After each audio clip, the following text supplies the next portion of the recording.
And I stand by that 100%. You have to get over your fear of rejection, not just with women, everything, because life is tough and you're going to get rejected and you're going to get knocked down and you got to get back up again.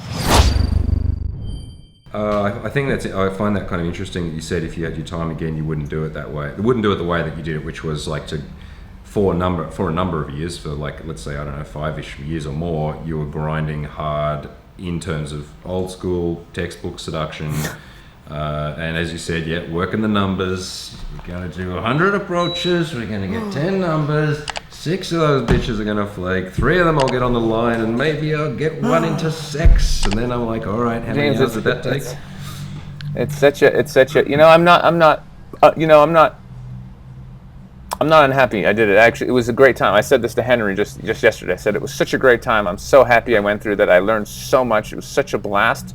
It was the long way around, but boy, was it fun. Boy, was it amazing. And I know I helped a lot of people, and a lot of people watched that and went, okay, cool, and it was great. But what I would just say to all the people who would find that video now of me running around hitting all the chicks, I would say, that's great, but you have to be doing the work on yourself.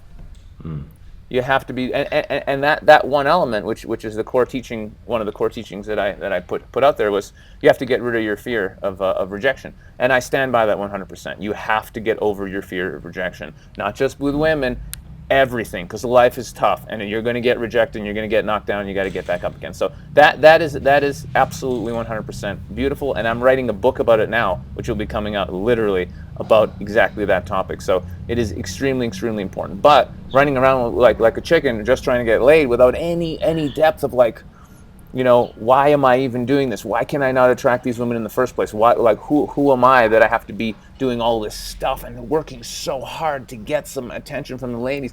Well, you're someone who's not naturally attractive to ladies because you haven't done the work on yourself, and you're flawed, and you have all these issues, and you're insecure, and you're needy, and you're not attractive to women. So running around hitting on 100 girls, hoping to find one that is gonna, settle for you, is not a long-term solution, my friend. Working on yourself is a long-term solution. Yeah. Yes. Well, I certainly agree. And that's. Are you telling me that? I'm like, oh man, do I have to start working on myself? I thought I had a good thing going. I'm talking to people, James. I'm always talking to the people. Well, I think there's definitely there's a certain narrative arc that we're looking at, and both of us did it. We've both done it, and we've done it in various variations of each other. And we know plenty of other guys like John Keegan and Liam, and plenty of other people we know that have gone from a guy that was young and insecure and unformed and unaware of his power and who he was, and then has gone through a journey to actualize himself. And it's not like that journey's done. It's like, in 5-10 years we're going to be having this discussion from a totally different perspective. But that there's episodic kind of arcs of growth and change that you go through in your life, or you don't. It's not that I don't think the hero's journey is not a given. It's that actually most people don't do it. The call is heard at some point. It's like, da da da, do you want to come on this journey? And people are like, nah, I think I'll just stay in the little cubicle. So it's not. I don't really believe in manifest destiny. I don't believe that people are destined to go on to greatness. It's like there's potential timelines of greatness and explosive growth that are in the kind of field of the singularity of possibilities, and many of them just don't ever happen. It's just like that timeline of reality that could have happened just doesn't happen because the people don't take the steps. But it is, I think it is kind of wired into us. I don't know on what level, whether it's a biological level or whatever level it is part of the human condition to have this ability to go from unformed novice to warrior to some kind of mastery to then some kind of king or wizard position where you see it all, where it all sort of makes sense, and the simplicity that's inherently under everything starts to come into focus, and then the effort that you need to apply to make change in the world becomes much, much less.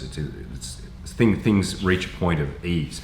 And they don't stay there necessarily. It might be that you sort of hit that time for a time, and then you go back into some confusion and some difficulties, and then you have to move to another stage.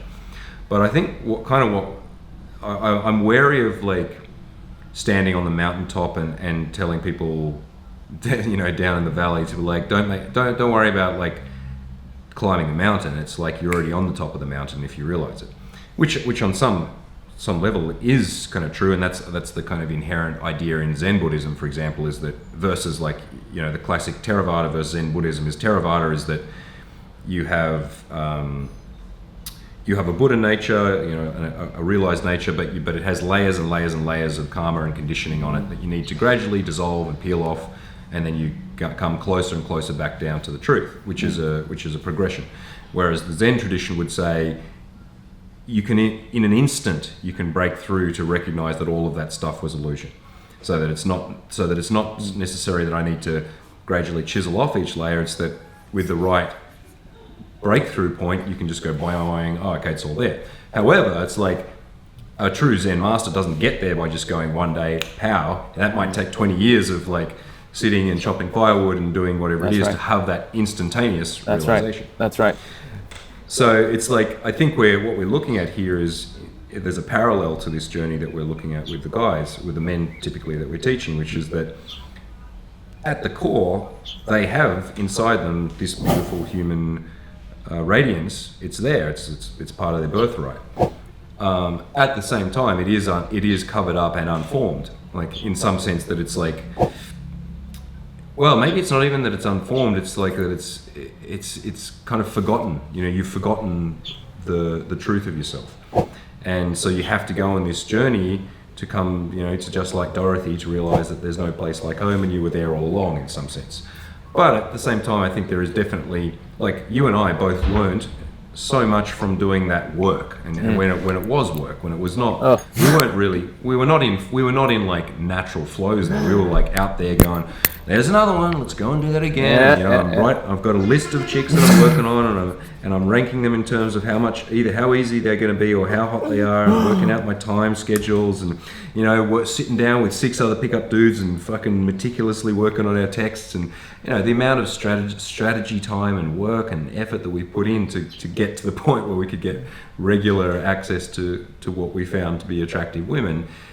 I mean, from many people's perspective, is like, whoa, that's a lot of work you guys are putting in for that.